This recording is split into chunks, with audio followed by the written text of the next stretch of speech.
नमस्कार दोस्तों, आप सभी का हमारे YouTube चैनल पर एक बार फिर से हार्दिक स्वागत है।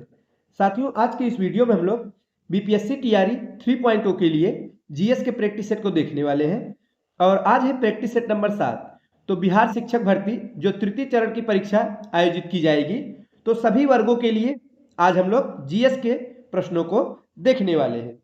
चलिए शुरुआत करते हैं।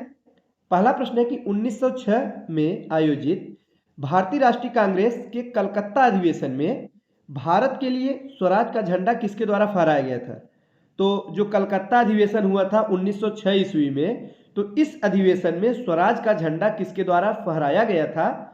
तो साथियों, दादा भाई नौरोजी के द्वारा फहराया गया था। हमारा सही जवाब होगा ऑप्शन नंबर सी, दादा भाई नौरोजी। तो ये जो प्रश्न है बीपीएससी प्री एग्जाम 2022 में पूछा गया प्रश्न है, आपकी परीक्षा के दृष्टिकोण से बेहद महत्वपूर्ण है। आइए अब हम इसकी व्याख्या को देखते हैं। तो 1906 में आयोजित भारतीय राष्ट्रीय कांग्रेस के कलकत्ता अधिवेशन में जो स्वराज का झंडा था वो दादा भाई नौरोजी द्वारा फहराया गया था। और दादा भाई नौरोजी साथियों ये एक पारसी बुद्धिजीवी, शिक्षा शास्त्री और कपास के व्यापारी तथा आरंभिक राजनीतिक एवं सामाजिक नेता थे। और वहीं अगर इनकी उपाधि की बात की जाए तो इन्हें भारत के ग्रैंड ओल्ड मैन के नाम से जाना जाता है। किस नाम से जाना जाता है? Grand old man. तो ऐसे भी आप याद रख सकते हैं, हिंदी में इनका नाम है दादा भाई, तो दादा यानी तो ओल्ड मैन, तो यहाँ से आप कोरिलेट करके याद रख सकते हैं। ग्रैंड ओल्ड मैन किसे कहते हैं? दादा भाई नौरोजी। वहीं भारतीय राष्ट्रवाद के जनक के रूप में भी इन्हीं को जानते हैं। तो साथियों, धन निष्कासन का सिद्धांत भी इन्हीं के द्वारा प्रतिपादित किया गया था। यह प्रश्न भी परीक्षा में पूछा जाता है। अब हमारा अगला प्रश्न है कि 1918 में मोंटफोर्ड सुधारों पर कांग्रेस ने एक महत्वपूर्ण रुख अपनाया, जिसके कारण पुराने उदारवादी अवशेष टूट गए। तो जिन्होंने गठन किया था, सही जवाब होगा किसका गठन किया? इंडियन नेशनल लिबरल फेडरेशन का। ऑप्शन नंबर ए हमारा ठीक जवाब होने वाला है। चलिए साथियों, अब हम देखते हैं हमारा अगला प्रश्न कि कांग्रेस में उदारवादियों पर आक्षेप पर सुरक्षित वाल्व सिद्धांत का प्रयोग किसने किया?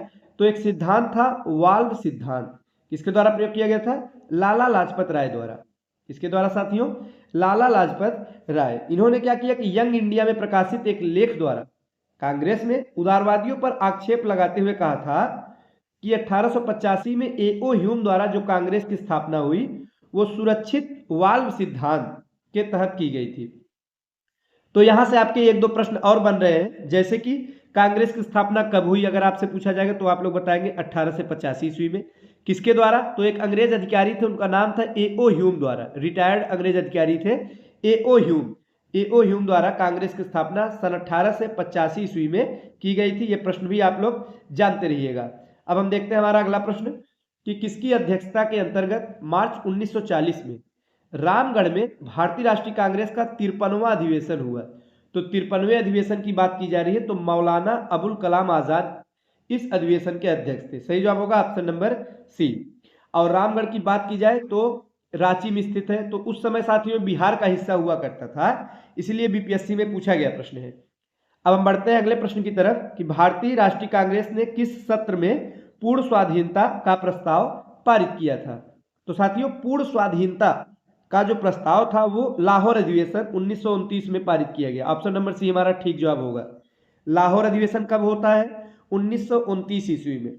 और अध्यक्ष कौन थे? तो पंडित जवाहरलाल नेहरू। ध्यान दीजिएगा, पंडित जवाहरलाल नेहरू की अध्यक्षता में लाहौर में 1929 में अधिवेशन किया जाता है। और 31 दिसंबर 1929 को मध्य रात्रि में जवाहरलाल नेहरू द्वारा पूर्ण स्वाधीनता का प्रस्ताव पारित किया गया और नवगृहित झंडा भी इन्होंने फहराया था। यह प्रश्न भी परीक्षा में पूछा जाता है। तो आइए अब हम इसकी व्याख्या को देखते हैं। तो जवाहरलाल नेहरू की अध्यक्षता में दिसंबर 1929 में भारतीय राष्ट्रीय कांग्रेस का वार्षिक अधिवेशन उस समय लाहौर में हुआ, रावी नदी के तट पर। इसी ऐतिहासिक अधिवेशन में कांग्रेस ने पूर्ण स्वराज का घोषणा पत्र तैयार किया। क्या कहा कि अब हमें आधी अधूरी आजादी नहीं चाहिए, अब हमको चाहिए पूरी आजादी, यानी पूर्ण स्वराज की मांग की। और इसे कांग्रेस का मुख्य लक्ष्य भी घोषित किया था। भारतीय राष्ट्रीय कांग्रेस की प्रथम महिला अध्यक्ष कौन थी? बहुत ही महत्वपूर्ण प्रश्न साथियों। तो भारतीय राष्ट्रीय कांग्रेस की पहली महिला अध्यक्ष की बात की जा रही है तो एनी बेसेंट थी। ध्यान दीजिएगा, सही जवाब होगा option number B, Annie Besant. वहीं एक प्रश्न और पूछा जाता है कि भारतीय राष्ट्रीय कांग्रेस की पहली भारतीय महिला अध्यक्ष कौन थी? तो यहां जब भारतीय शब्द लग जाएगा इंडियन, तो वो थी सरोजिनी नायडू। आपको ध्यान देना है, अगर पूछेगा पहली भारतीय महिला अध्यक्ष कौन थी तो सरोजिनी नायडू, और यहां पे पूछेगा खाली महिला अध्यक्ष पहली कौन थी तो वो थी एनी बेसेंट। कौन थी? Annie Besant. साथियों, एनी बेसेंट भारतीय राष्ट्रीय कांग्रेस की पहली महिला अध्यक्ष थी और इन्होंने 1917 में कलकत्ता में कांग्रेस के अधिवेशन की अध्यक्षता की थी। और प्रथम भारतीय महिला अध्यक्ष की बात की जाए तो सरोजिनी नायडू थी। और स्थापना कब हुआ? हमने आपको बताया 1885 ईस्वी में। किसके द्वारा? A.O. ह्यूम द्वारा। और कहां पे? तो बंबई में स्थित एक गोकुल दास तेजपाल संस्कृत कॉलेज में कांग्रेस का गठन हुआ, स्थापना हुआ। पहले अध्यक्ष की बात की जाए तो WC बनर्जी, व्योमेश चंद्र बनर्जी इसके पहले अध्यक्ष थे। अगला प्रश्न साथियों कि 1929 ईस्वी में लाहौर में आयोजित भारतीय राष्ट्रीय कांग्रेस के अधिवेशन का अध्यक्ष कौन था? तो 1929 की बात की जा रही है। अभी हमने इस पर चर्चा किया था, पूर्ण स्वराज की मांग इसी में रखा गया था। जवाहरलाल नेहरू इसके अध्यक्ष थे। ऑप्शन नंबर सी हमारा ठीक जवाब होगा। पंडित जवाहरलाल नेहरू ने 1929 ईस्वी में लाहौर में भारतीय राष्ट्रीय कांग्रेस की अध्यक्षता की थी और इसी अधिवेशन में 26 जनवरी को स्वतंत्रता दिवस के रूप में मनाने का निश्चय भी किया था। साथियों, यही वो कारण है, आप लोगों को पता होगा कि हमारा जो संविधान है वो बनकर तैयार हो गया था 26 नवंबर 1949 ईस्वी को, लेकिन लागू हुआ 26 जनवरी को। क्यों? ऐसा क्यों किया गया? तो इसके पीछे यही कारण है क्योंकि 26 जनवरी 1929 ईस्वी से ही इस दिन को स्वतंत्रता दिवस के रूप में मनाया जाता था। तो इसीलिए इसी दिन को चुना गया ताकि यह दिवस जो है हमेशा यादगार बना रहे। इसी दिन को गणतंत्र दिवस के रूप में मनाया जाने लगा।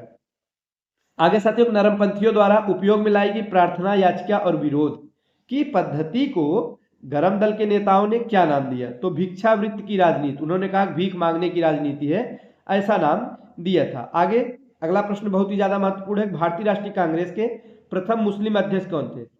अभी तक हमने पढ़ा कि भारतीय राष्ट्रीय कांग्रेस के पहली महिला अध्यक्ष थी एनी बेसेंट, पहली भारतीय महिला अध्यक्ष थी सरोजिनी नायडू। अब पूछा जा रहा है कि पहले मुस्लिम अध्यक्ष कौन थे? तो बदरुद्दीन तैयब जी। आप लोग नाम ध्यान दीजिएगा, पहले मुस्लिम अध्यक्ष कौन थे? बदरुद्दीन। बदल दिए एकदम साथियों परंपरा को, पहली बार मुस्लिम होकर अध्यक्ष साथियों बनते हैं बदरुद्दीन तैयब जी। ये सिर्फ आपको याद कराने के लिए बताया जा रहा है साथियों, कैसे भी करके आपको याद होना चाहिए। तो ध्यान दीजिएगा, बदरुद्दीन तैयब जी ये थे पहले मुस्लिम अध्यक्ष। अब हम बढ़ते हैं अपने अगले प्रश्न की तरफ। प्रश्न संख्या 11 है साथियों, सूरत विभाजन। जो सूरत अधिवेशन है 1907 में भारतीय राष्ट्रीय कांग्रेस पर किसका नियंत्रण हुआ? तो नरमपंथियों का। 1907 में जो सूरत अधिवेशन हुआ इसमें कांग्रेस का विभाजन हो जाता है, नरम दल गरम दल में कांग्रेस बट जाता है। वहीं अगर अध्यक्ष की बात की जाए तो साथियों ये जो सूरत अधिवेशन हुआ था तो रास बिहारी बोस इसके अध्यक्ष बने थे और नरम दल के नेता थे। कौन थे? नरम दल के नेता थे। 1888 में इलाहाबाद में किस राजा ने भारतीय राष्ट्रीय कांग्रेस के चौथे अधिवेशन के संपन्न होने में बहुत ही ज्यादा बहुमूल्य सहायता प्रदान की थी? तो दरभंगा के राजा थे। ऑप्शन नंबर सी हमारा ठीक जवाब होगा, दरभंगा के राजा। अधिकतर नरमपंथी नेता किस क्षेत्र से संबंधित थे साथियों? तो जो नरमपंथी नेता थे ज्यादातर शहर में रहने वाले थे, शहरी क्षेत्रों से संबंधित थे, गांव वाले नहीं थे। ध्यान दीजिएगा, ज्यादातर जो नरमपंथी नेता थे वे शहरी क्षेत्र से संबंधित थे। आगे कि भारतीय राष्ट्रीय आंदोलन गरमपंथियों के प्रभावाधीन में कब आया? मतलब गरमपंथियों का इस पर प्रभाव कब पड़ता है? तो 1906 के बाद में। ऑप्शन नंबर ए हमारा ठीक जवाब होने वाला है। नेक्स्ट है, निम्नलिखित में से कौन उग्रपंथी नहीं था? तो साथियों गोपाल कृष्ण गोखले ये उग्रपंथी नहीं थे। उग्रपंथी यानी क्या आप समझते हैं? गरम विचारधारा के, यानी गरम दल। कौन से दल? गरम दल, जो हिंसात्मक रूप से आजादी में विश्वास करते थे। और एक दल था नरम दल। तो शब्द से ही आप समझ सकते हैं, नरम यानी कि हमेशा नॉर्मल रहने वाले, ये हिंसा में विश्वास नहीं करते थे, शांति प्रिय ढंग से आजादी चाहते थे। इनमें थे गोपाल कृष्ण गोखले। और गोपाल कृष्ण गोखले को महात्मा गांधी अपना राजनीतिक गुरु भी मानते हैं। ध्यान दीजिएगा, यहां से प्रश्न पूछा जाता है। गांधी जी के राजनीतिक गुरु कौन? तो गोपाल कृष्ण गोखले। 1947 में भारतीय राष्ट्रीय कांग्रेस के अध्यक्ष कौन थे? महत्वपूर्ण प्रश्न है। 1947 ये वो सन है जब हमारा देश आजाद हुआ। तो आजादी के समय जेबी कृपलानी थे, ये कांग्रेस के अध्यक्ष थे। आजादी के समय भगवान की बहुत बड़ी कृपा हुई साथियों, तो कृपा से आप लोग याद रखेंगे कृपलानी, भगवान की कृपा है। तो उस समय देश आजाद हुआ, कैसे भी करके आप लोग याद रखेंगे, तो कृपा से कृपलानी।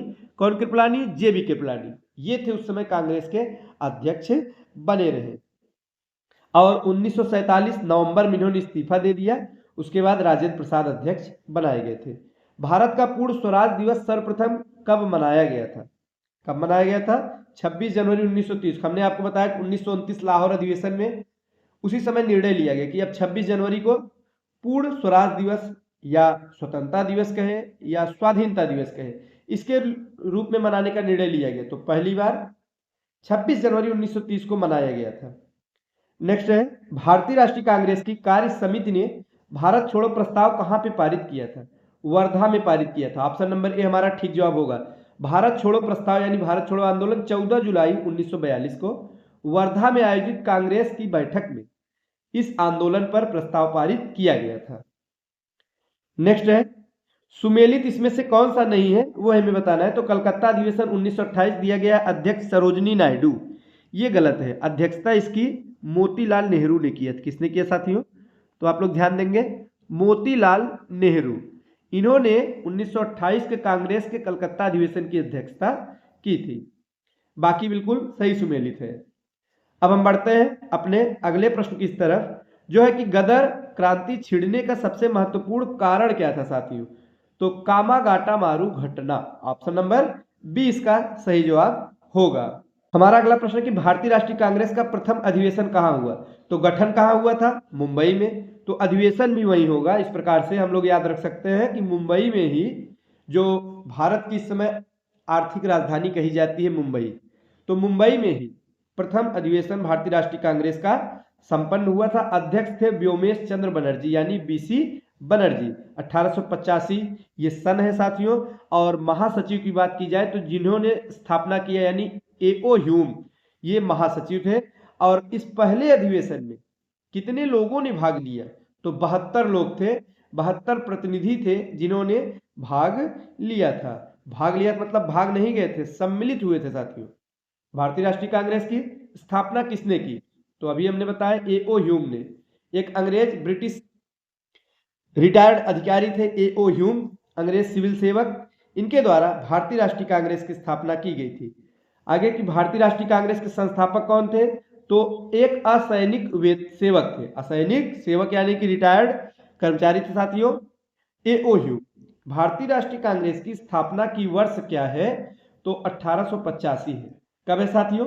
1885 इसी सन में भारतीय राष्ट्रीय कांग्रेस की स्थापना की गई थी। स्वराज मेरा जन्म सिद्ध अधिकार है और मैं इसे लेकर रहूंगा, ये किसका वक्तव्य है?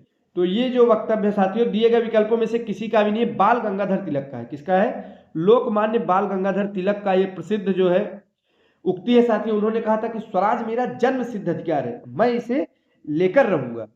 और कब कहा था? तो लखनऊ अधिवेशन 1916 में उन्होंने कहा था। आगे की 1906 में कलकत्ता कांग्रेस अधिवेशन की अध्यक्षता किस नेता ने की थी? दादा भाई नौरोजी। किसने किया था? दादा भाई नौरोजी ने 1906 अधिवेशन की अध्यक्षता की थी। नेक्स्ट साथियों की इनमें से कौन नेता गरम दल से संबंधित थे? तो अरविंद घोष। गरम दल से कौन संबंधित थे? Aurobindo Ghosh. Option number A हमारा ठीक जवाब हो जाएगा। भारत छोड़ो आंदोलन का नेतृत्व कौन किया था? तो कौन किया था साथियों? विकल्पों के अनुसार ऑप्शन नंबर डी हमारा सही जवाब होगा, इनमें से कोई नहीं। आइए देखते हैं। तो भारत छोड़ो आंदोलन की शुरुआत तो गांधी जी द्वारा की गई थी, किंतु इन्हें गिरफ्तार कर लिया गया था और सभी प्रमुख नेताओं को गिरफ्तार कर लिया। इस प्रकार भारत छोड़ो आंदोलन ये एक स्वतः स्फूर्त हो गया, जनता ने स्वयं ही अपना नेतृत्व किया था। हालांकि कुछ लोगों ने भूमिगत होकर इस आंदोलन को आगे बढ़ाया था। राष्ट्रीय आंदोलन में निम्न में से किसको नरम दली के तौर पर नहीं जाना जाता? तो बाल गंगाधर तिलक। बाल गंगाधर तिलक नरम दल के थोड़े थे, ये थे गरम दल के। देखिए गरम दल में 3 नाम बार बार आता है, कौन कौन साथियों? लाल, बाल और पाल। ध्यान देंगे, लाल, बाल और पाल। ये एक ट्रिक है, इससे आप याद रख सकते हैं। लाल से हो गया लाला लाजपत राय, बाल से बाल गंगाधर तिलक, पाल से बिपिन चंद्र पाल। ये 3 नाम आपको जरूर याद होने चाहिए। तीनों गरम दल के नेता थे। भारतीय राष्ट्रीय कांग्रेस के दूसरे अधिवेशन की अध्यक्षता किसने की थी? दादा भाई नौरोजी। दूसरे अधिवेशन की अध्यक्षता 1886 में जो अधिवेशन हुआ था, कलकत्ता में हुआ था, दादा भाई नौरोजी ने इसकी अध्यक्षता की थी। आगे के प्रश्नों को हम नेक्स्ट प्रैक्टिस सेट में देखेंगे। वीडियो अच्छा लगा हो तो लाइक करिएगा। तो मिलते हैं अगले वीडियो में। धन्यवाद।